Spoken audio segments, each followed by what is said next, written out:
Titled Fall Weekend for a reason. We've got some much colder air working in across parts of the Midwest, the Northeast, and yes, even the Southeast, South Central. So you're going to feel that noticeable change, that fresh air out there. Open up the windows.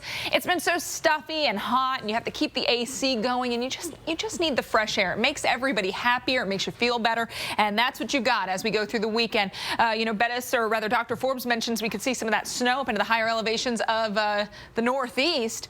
Look at this. Across the Southeast, how about highs in the 60s? Yep.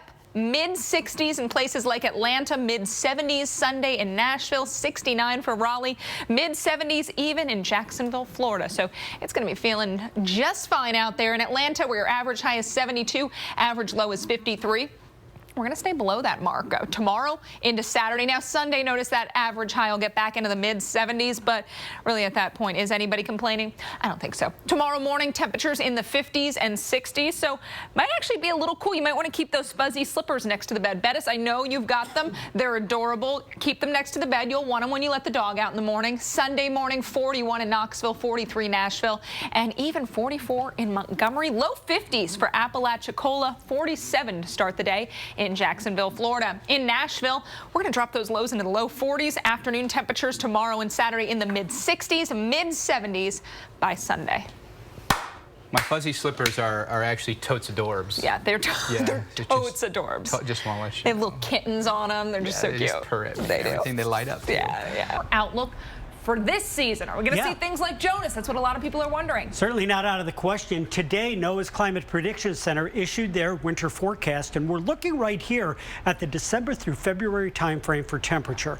Now, NOAA has said that we are likely going to be going into a weak La Nina pattern across the U.S., and that is quite a bit different from the record El Nino pattern that we had last year. Right, yeah, I think what a lot of people are looking at is the warmer temperatures across parts of the southern part, really up into that northern tier where you get in on the colder temperatures. Yeah, this is going to be interesting, and a far cry from what we had last year. We're at least at equal chances here, above, below, or normal temperatures in the Northeast, but it was record last year. Now, if we add that to precipitation, remember we're looking at equal to cooler chances in the northern tier of the U.S., wetter across the north and drier across the south. This would suggest to me that we're likely going to see more of a wintry period overall for the northern tier of the U.S. And maybe not so much across the south. That's right. So it's going to be interesting to see. And so El Nino, La Nina, these are the big factors that influence the seasonal pattern across the U.S.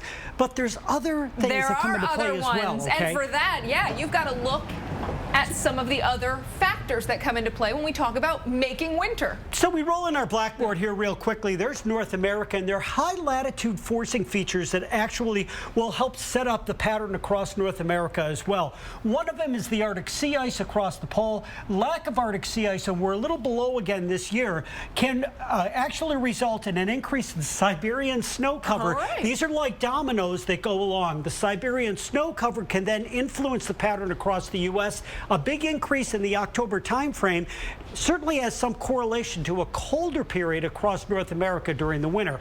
So it's going to be interesting to see how we progress here. And if we take a look and go to what happened last year, again, take a look at record warmest temperatures here in New England. A good part of the area east of the Rocky Mountains last year was warm. It's going to be anything but that in the northern tier of states here and going into New England. In fact, the warmest winter on record in New England.